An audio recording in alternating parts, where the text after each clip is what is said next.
Hey, welcome everyone today to our Brown Bag Artist Lunch series. We're here today with artist Jenny Schu. We'll be talking to her today, and Katrina Daniels, our exhibitions director, will be moderating the conversation. Please remember that we are being recorded, and if you have questions, please enter them in the chat. I'm Michelle Carlson, the acting executive director of the gallery, and we are thankful for you joining us today for this lovely artful conversation. So, Katrina, would you like to take the floor and begin your conversation? Sure. Thank you, Michelle, for the introduction. Welcome, everyone, to our Brown Bag Lunch, and welcome especially to you, Jenny. Thank you for taking the time to meet with us today and share a little bit more about yourself and your process and your work. If you could maybe kind of give us a little bit of an introduction about, who you are and the type of work that you make, that would be wonderful. Okay, thanks for the intro and thank you for having me too. So I'm Jenny Schu and I am a textiles artist or fiber artist. And mainly what I do these days is I say I do beadwork and weaving within my textiles, but really I dabble with anything that involves needle and thread, stitching, weaving, and if it's minuscule and tiny and detailed, I love doing it. My beadwork mostly falls into beaded jewelry, but it seeps into my hand wovens as edging details or part of the body of the work too. There are bits and pieces of things all over that kind of my artwork, the different mediums within textiles art kind of starts weaving into each other too. And I just wanted to let everyone know that we have a collection of Jenny's beautiful, intricate beaded jewelry at the gallery that we sell, and it's also online, so we can share a link to, so that you can get a visual if you aren't as familiar with Jenny's work. Thank you, Jenny, for giving us a little bit of an overview. And one of the questions that we always ask our artists, just to kind of get a little bit of a background about you and your sort of history, is, can you tell us about when you first became interested in art? um, I think I have always been interested in art. I was exposed to everything from a small age. I know that my parents always had us making and creating and drawing. And going to art museums and taking classes for as long as I can remember. I always kind of say that my dad is very three-dimensional. He had me in the barn helping build things to fix the house and renovating, and this is how you put things together. And then my mom is, as far as like 2D, she can draw or paint like anything. So I kind of came by that naturally from them, and just growing up on a hobby farm, you just tinker and make things and play with things. My mom taught me how to hand quilt when I was probably about 6. She was a part of a Ann Arbor Quilt Guild back in the day. And then she joined the Black Sheep Weavers Guild when I was probably middle school. I started going to meetings with her. So as far as textiles art specifically, I've always been involved in that in some form. I asked somebody from church to teach me how to knit in the 3rd grade, and I was knitting and selling troll doll clothes in elementary school on the playground. So they're also both salesmen, so I come by sales naturally too. I completely forgot about trolls, and I love that you made little clothes for them. Yep, that dates it. I wish I had it still. I had a little catalog with yarn samples and what I could knit you Oh and my how gosh, much. Yeah. that's amazing. So I didn't realize that you grew up on a hobby farm. Did you have animals? Yeah. Yeah. Yeah, my mom loves horses, so I grew up showing horses as a kid, which I think I liked the costumes and the the Western, Mhm. in English and stuff, and getting the clothes every year the most. um, so we had horses, chickens, goats, a dog always, barn cats. What else did we have? Yeah, we had a lot of things. So we grew up very hands-on with how not only how things are built and put together, but like growing. My mom had like an acre garden, and that we Mhm. ate off of, and just all of that. Like, I don't know, I'm ready for the apocalypse if it happens. I can't get rid of a treadle sewing machine just in case the power like is gone for a week. I at least have that. Yeah, no, absolutely. I'm gonna bunker with you if if it comes to that. I grew up, so I grew up in the city, but I was horseback riding for some time. I took it, started in my teens, and um, one way that I could pay my lessons was by working at the farm. So I had just like a very small taste of kind of like what that takes. And every day something broke, or needed fixing. Um, so just like the level of ingenuity and engineering, that comes from being in a space like that is amazing, but it makes your brain think differently. You become like an excellent problem solver, which Absolutely. which I think is fantastic for the arts. It's makes you resourceful. You just don't always have like the time or the energy or the opportunity to just go run and buy something new, and so crafting something to make it work with is something I became really familiar with. Well, and like recycling things was a default for us growing up, like kind of like looking around, what do you have to fix, like you say, fix this or build this or whatever. Mhm. Um, it's this really weird thing from being a kid as a default. So my parents let us play in the all of the piles of wood with all the broken down old barns. Like they had some torn down, and Mhm. my brother and I built like this fort that was cobbled together, and we would pull the old rusty nails out and reuse them because we didn't want to get into dad's work stuff and have to use nails that he paid for. And I'm re-roofing my garage, and I'm doing that. Like I'm reusing a bunch of the roofing nails. I'm like, why did I even buy this box of roofing nails? And I'm reusing the old ones. And and growing up too, we drive around on trash day and like Mhm. see what people were throwing out that we could just fix up and use. And there's so much stuff that we just pulled out of garbages that we ended up using either Mhm. in the house or on the farm. So yeah, I definitely grew up with that reuse, recycle, fix it default rather than buying new all the time. Um, I love that. It's so much more eco-friendly. It's so much more resourceful and yeah, and refreshing in a capitalist society where just buying all the time is sort of encouraged. yeah. I did my big project. I'm calling it my big weaving project. Is the backyard and re-roofing the garage, and I'm painting it in oops paint colored stripes. I'm picking out colors that look good together.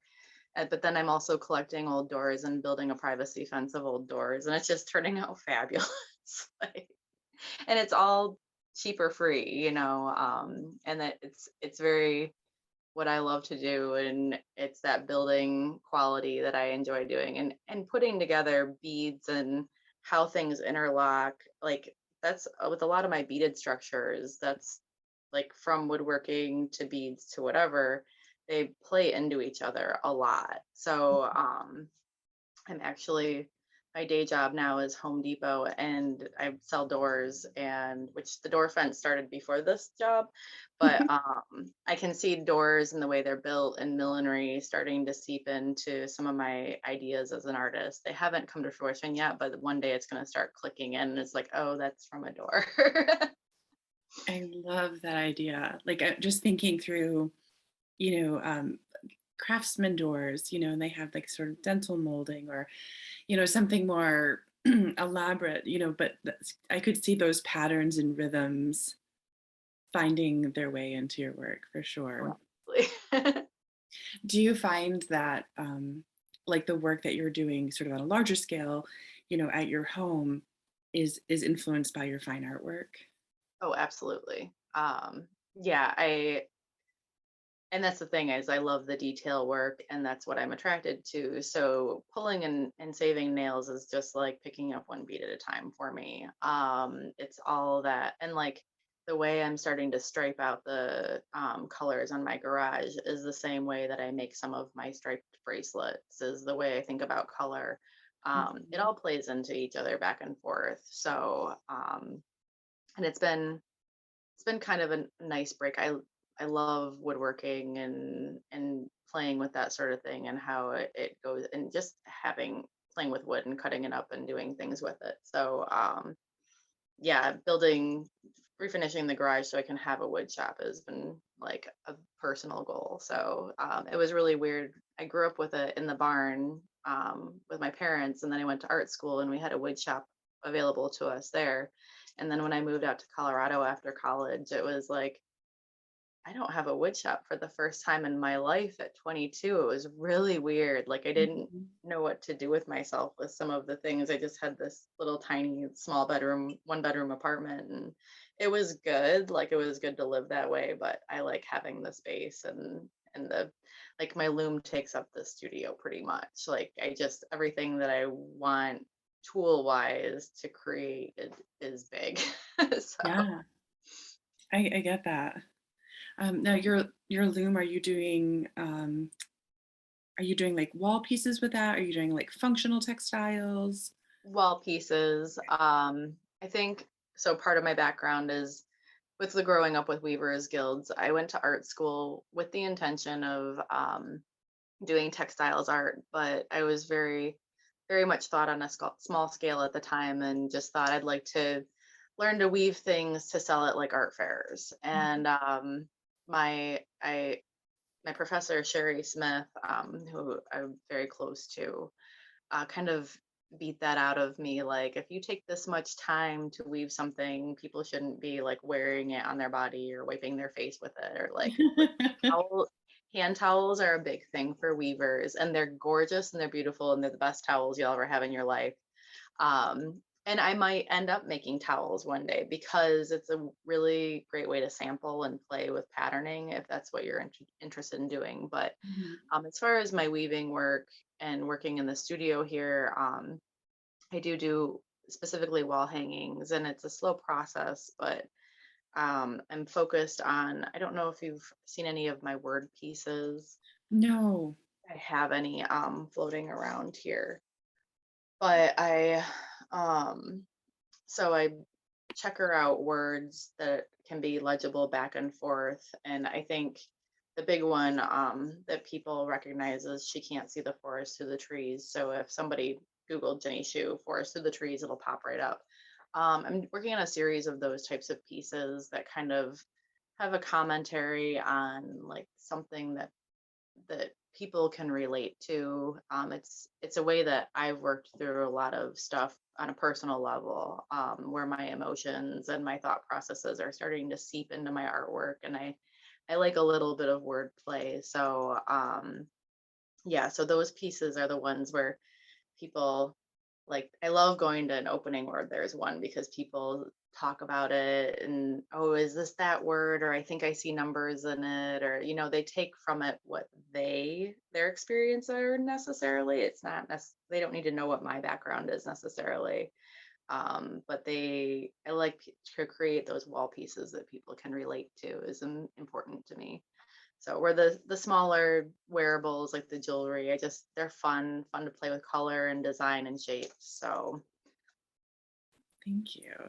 Now you did talk about this a little bit, but and this is kind of a broad question, but can you sort of speak to what inspires your work? And that could be something that's like happening right now, or it could be something more overarching. everything. um, I really, yeah, I've got sketchbooks full of like I see something and I like the way something's shaped or oh this could be connected in this way.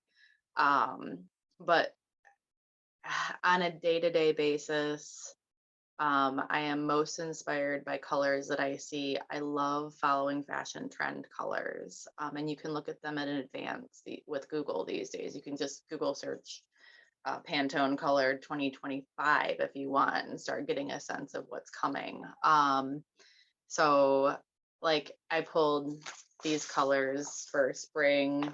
I'll go through all my bead stash and start pulling colors that are inspiring based on what I've seen coming up. And part of that practice is to get me out of my comfort zone of color, because I have a very clear like default when it comes to color, which is like purples and greens, and muted tones. But purples and greens are my default, and if I could do everything in purple and green, you'll get really sick of my work. So, and it still comes in different ways, but so that's like where I start dabbling with color with my jewelry and what I like to see. And then, like I said, for my bigger weavings and stuff, since I take so much time to create them, they normally take me about 2 years, sometimes up to three to finish a piece, because I come back and forth from it. I've always Mhm. got a bunch of projects going at the same time. Mhm. Those are a lot more meaningful to like how I'm responding to something around me, or how I'm responding to some sort of emotions. It was really interesting. The forest of she can't see the forest of the trees, and then like I was doing a series of pieces called Uprooted that I'd like to get back to. And I didn't realize until I started letting people know that I was getting divorced that those pieces related directly to what I was going through and what I needed to do. Like it was foreshadowing how I was feeling. Yeah. And so I with noticing that, because I wasn't a great artist when I was in art school. My professor actually told me that I knew a lot of techniques, and I'd be really good in a third world country teaching people how to make stuff, which is not really my jam, but it was, at least she had an idea for me. But and fast forward to a couple of years ago, I want to say probably about 4 or 5 years ago, she retired, and I was invited to be part of her retirement show. And she's like, "You really got it." Like it took me a while was such a late bloomer. Like it took me a while to really start figuring out who I was and where my emotions set me and how I could portray that, because a really great artist does what they know. Mhm. And either people, and they don't care how people respond to it, but if you relating to how you are, then other people will be like, "Oh, that's how I feel," um and I'm now actually 3.5 years sober and in AA. And I've got somebody in one of my meetings that's always like, "So is it gonna like AA gonna start seeping your artwork?" And I'm like, "Oh yeah." Especially with the word pieces, there's all these little slogans and stuff. And that's helped me a lot, really figuring out like, okay, this is where I'm at emotionally, and this is what I need to do, and this is going to be a great piece once I get it sorted out. So because we're not alone. you know so those pieces are really fun, but they mean a lot to me. So Thank you for sharing that. I think it can be hard to kind of talk about and to be vulnerable about it took time to get here, or to look back on things that we created at one point and recognize that maybe it wasn't the best thing that we've ever created, but sticking with it, and just keep working is I think it's really powerful, and I think it's a conversation we don't often have. I think in the American culture, like there's this idea of just like being really successful very young, like right from the get-go, being able to like achieve these things. And um, that's just not everyone's journey. it is not my journey at all. It wasn't my journey either. Like yeah, for me, like on a day-to-day basis, I'm like, I have a really good life. Like, and that's as simple as I need it to be. Mhm. It's interesting you bring that up too, because my AA meeting this morning was all about progress, not perfection. And that's really so have that conversation all the time with people, especially when I'm teaching my bead weaving. People get so frustrated that like stitching together things, and I finally found it. I don't have it out, but I found my very first like beaded piece that I ever did on like one of those little looms in the 4th grade. And Mhm. I couldn't get it off the loom for forever. And I had these beads sitting around. So I started learning to do one bead at a time stitching instead of the loom work. But it's terrible. It's so ugly. Like I hate it. And I never liked it. I never even finished it to make a bracelet out of it. But that's like where I started, and I just kept going because I was attracted to beads and how they put together and what they did. And so when I'm teaching, people get really frustrated because their work doesn't look like how they think they want it to, or like my work works. And I'm like, look, I'm 40 and I've been beading since I was 9. Like, I, I, I've got a lot of years under my belt of having done this. And I always thought that I'd stop with the beads, especially with art school. I kept them to myself. And I did metals and fiber art mostly, but I dabbled in some ceramics and industrial design and a little bit here and there. But I still went back to the beads for things. And like, I want to say I carried them around because I just do it during class to keep my hands busy. I started having professors bug me about bringing my beadwork into classes and showing what I was doing with that. So, like I said, I've always had a million projects going. And in my senior year, my fibers professor, I had worked all summer on my first bangle bracelet, which I was like, I'm never doing this again. It took forever. I graphed out first, which takes a long time to read a graph too that you've created of your work of a design. And she was like, now you're getting it. Like you're taking craft and turning it into an art form.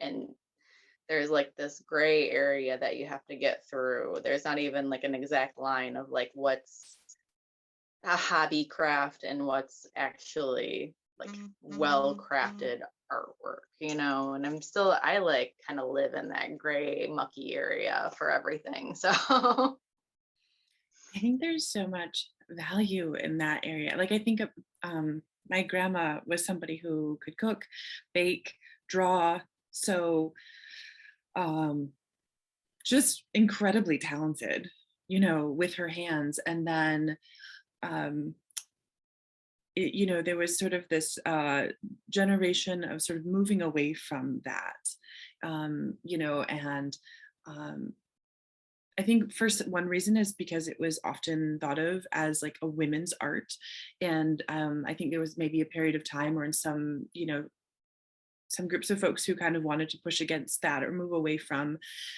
something that maybe was thought of as like keeping us at home, and but then of course there was this great movement with artists bringing that back and wanting to celebrate these rich traditions that were often passed on from generations to generations.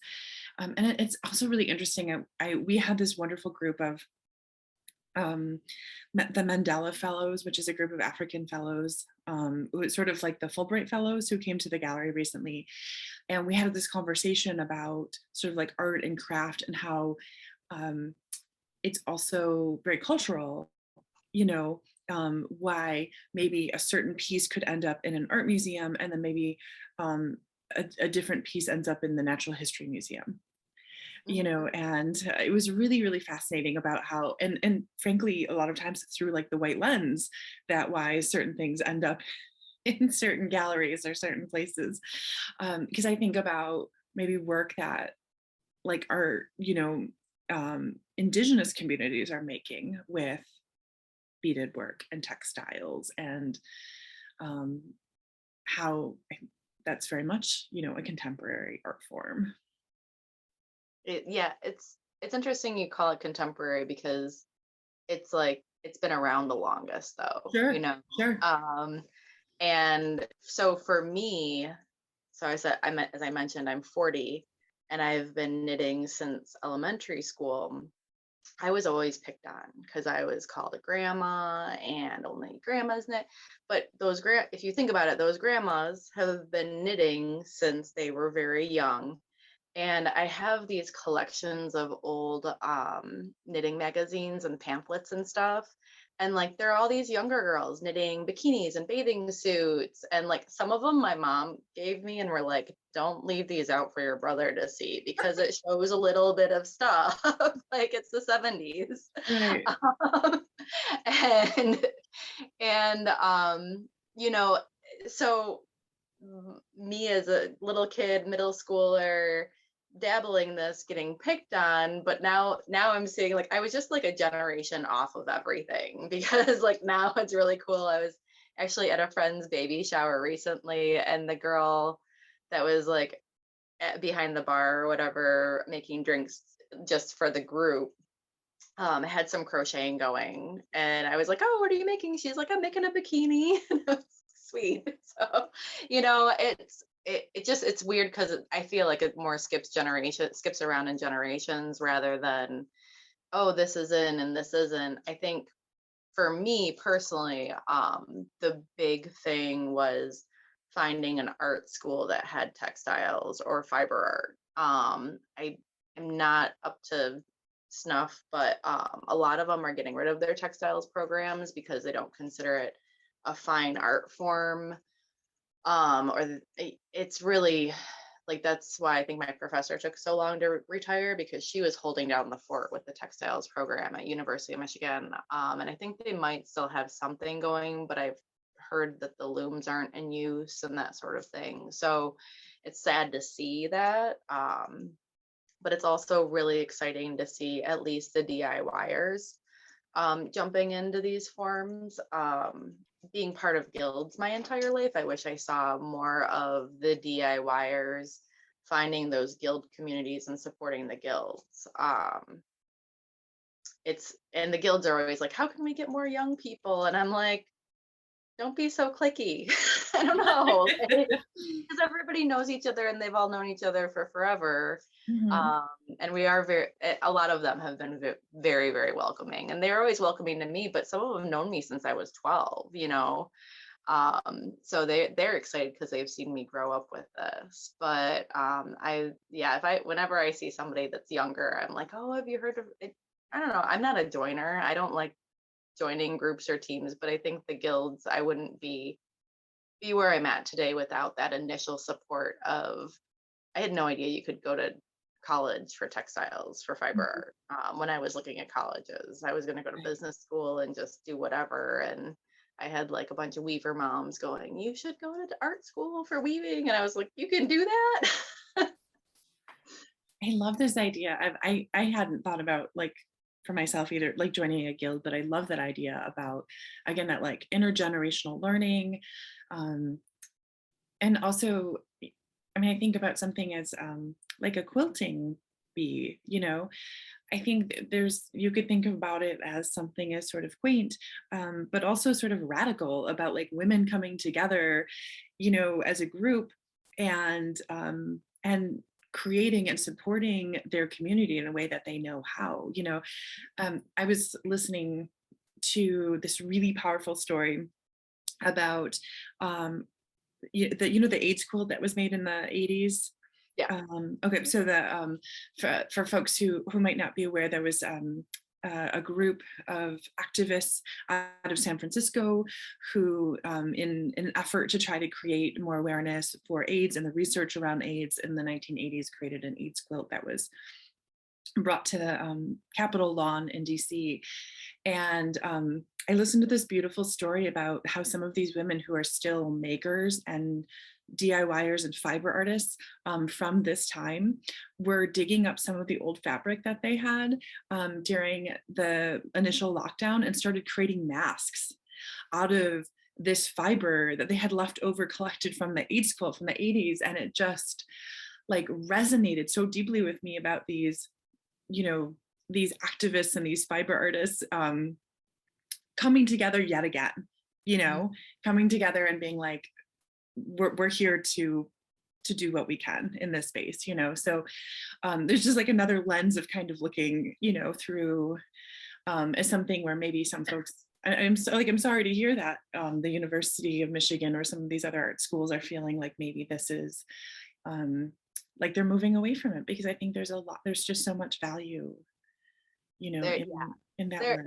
is, and if you're not exposed to a guild or something like I was, um, then you don't know about it as far as an art form too. One of my college roommates, actually, I think, yeah, all of my college roommates junior year ended up weaving in some form, and Amy still has a loom, and I think Lauren does too. So I mean, but Amy for sure went for graphic design, and she had no idea. She ended up in Fibers One and ended up really loving it. And she hadn't had any like exposure to weaving beforehand. So if you're going to school, that's the time to explore. So that's the time to have those sorts of things too. And going to college, I didn't think I'd necessarily stick with textiles art. I made sure to give myself the flexibility if I fell in love with something else, that I could move that direction. And I have a minor in art history because I love art history too.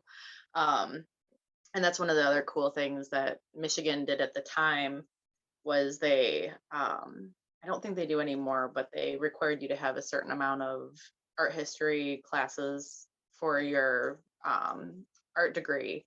And it gave you, the art historians look at art completely different than artists do. So it gave you a different like thought process. And I always loved that sort of thing. So I look at a lot of my artwork like, okay, it's coming from me, from deep within me, but then what's an outsider gonna see? I really, and the longer something's finished and kind of hanging around or floating or to exhibits or whatever, the easier it is for me to look at it through that different lens too. So, and we have a visitor. This is Clark. Oh. So this reminded me of a question I thought of when we were talking is, so you said some of your weavings, your wall weavings, are representative of maybe like an emotion or like a time and place that you're going through, but you also mentioned that they can take a couple of years. So do you find, and especially since this is something that maybe you're working on, you might take a break from, come back, do you find that you're seeing sort of this timeline in your work? Like if it takes 3 years to work on a piece, are you noticing maybe influences or patterns, or choices that you made initially that maybe feel different as you start to, as the timeline passes? So, with my weavings, they are all planned out ahead of time. Okay. So, part of that process is I create a cartoon. And because I work so tiny with my beads and even my doodling and stuff, I've always gone really, really small. I have to blow it up on a computer. So I drop drop the idea kind of into Photoshop, or I use GIMP now, and blow it up to the size that I want it to be, and then create it that way. So the design itself on my weavings are static. However, so I'm working on a piece right now, that's called, it's really long. I'm never going to do another long title again, but it's a direct quote from Chris Thiele when he was doing Prairie Home Companion live from here. And it's called, "Is there a thing to which brings us less joy, yet we devote more time?" And it's exactly how I feel about social media. And exactly how I've been feeling about social media since way before the pandemic. And this idea started mulling around before for a while. I hadn't gotten to even designing it for a while. And so instead of words on this one, it's a bunch of social media logos. When you start like researching the social media logos, they've changed over time too. So I've got a couple different versions of like the Twitter logo, which and that's the thing. So it's taken me so long to get this piece on the loom and get it going that like Twitter's not cool anymore.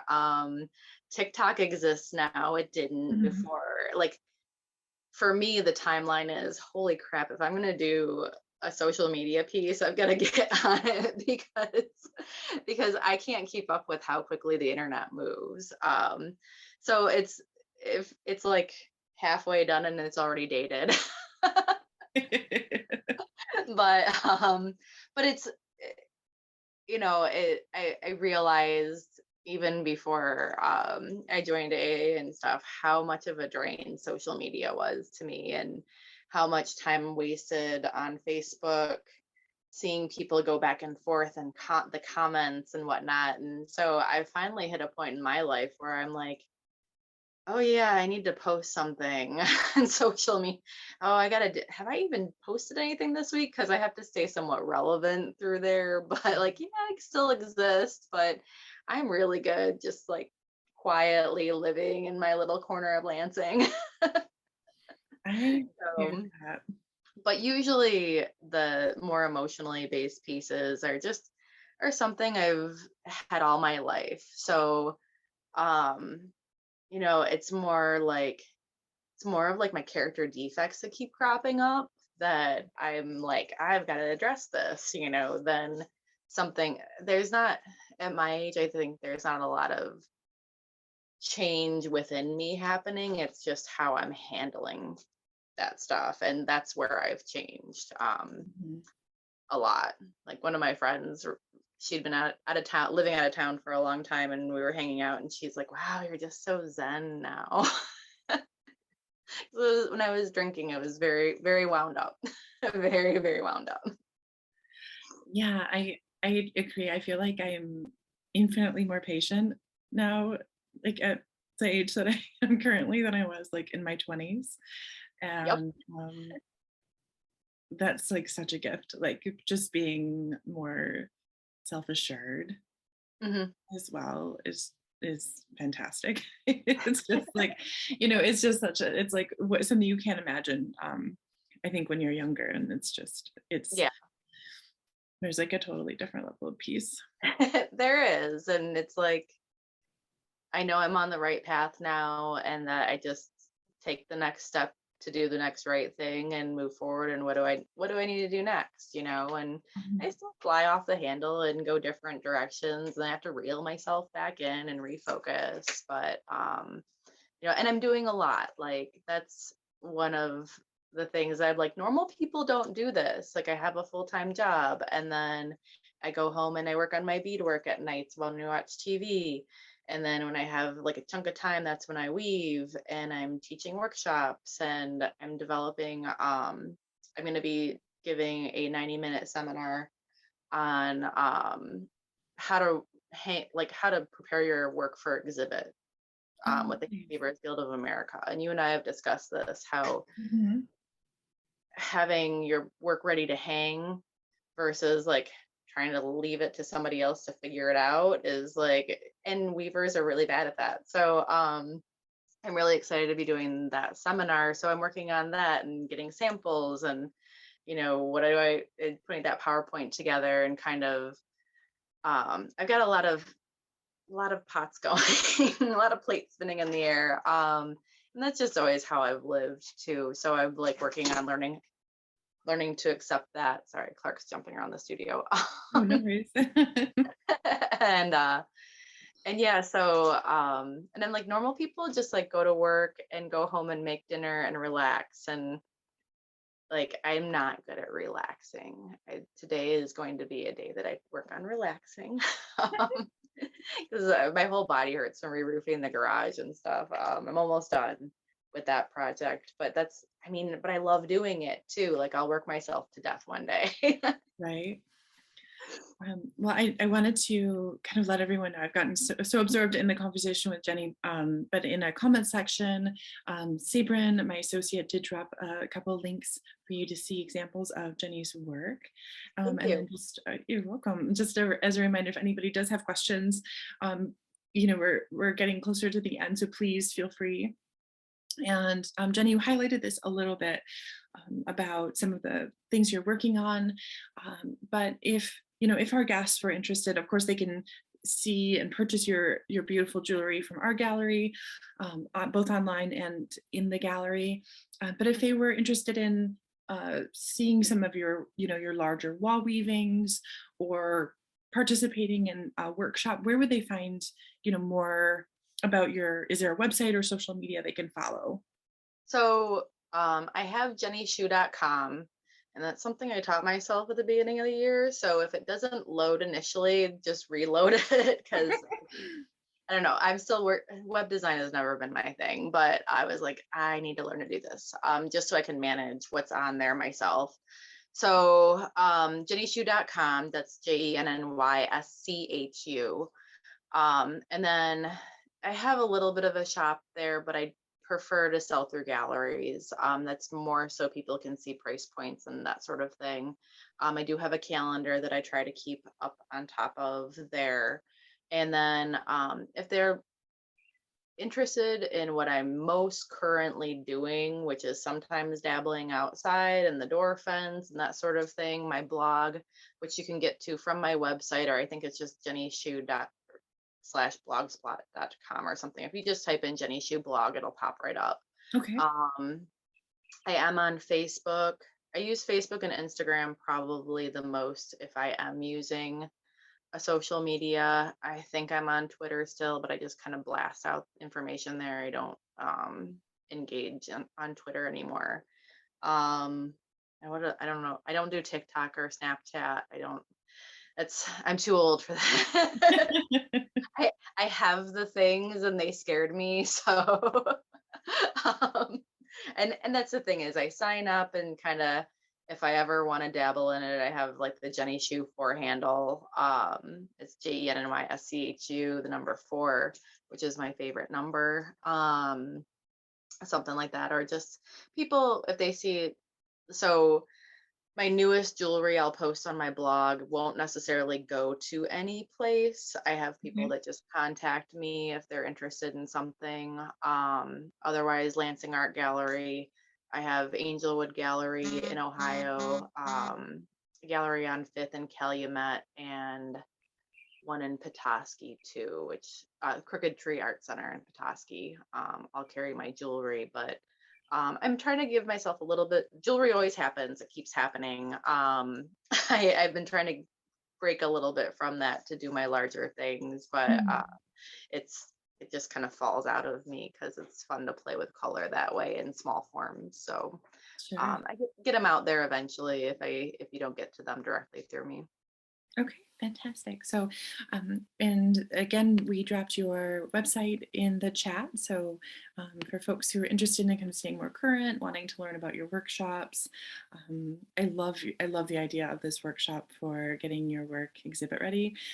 If anybody who's in the group doesn't know, I design and install our exhibit, so I'm grateful as an exhibits director to know that you're working to teach artists how to do that a little bit more. And I imagine like your background is working, in woodworking and all that can help you kind of, Materials. yeah, that's fantastic. So again, thank you everyone so much for joining us. Thank you so much, Jenny. I could talk to you all day. This has just been Having me. a delightful opportunity to take a little break in the midday and just talk about art and art history and conversations. I feel really inspired. I hope our guests do too, to learn more about not only galleries and these traditional, sort of contemporary art spaces, but also think beyond that and think about guilds and, getting involved, in art making and art communities in different ways. Yeah, So, and I just do a little plug for the yeah, please.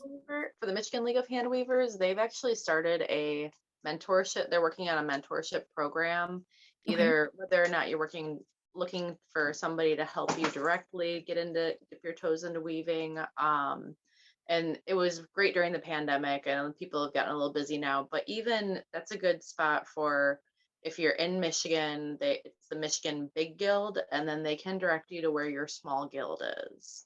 So like there's the Lansing Weavers Guild, I'm a member of the Ann Arbor Fiber Arts Guild. There's various guilds all over the place that you might not have ever heard of that they can say, oh, well, you live closest to this one and this one. And, so if people are interested in guilds, they're just an amazing resource. So I love that. Thank you so much for sharing that. Yeah, I encourage people to go out and check that out and learn more. I'm going to as well. And I just wanted to, oh, pardon me, let everyone know that we also have our next brown bag lunch is going to be on July 28th. So I hope you all can join us then. And we will have this taped and edited conversation up on our website. So Jenny will let you know when we do that. So if you know somebody who's interested in fiber arts, interested in learning more about this, but wasn't able to join us today, that there'll be opportunities to watch this recording and learn a little bit more about a later date as well. So thank you again, everyone, for coming. Thank you, Jenny, and I hope that you all enjoyed this as much as I did, and that we get to see you all again for future artist talks.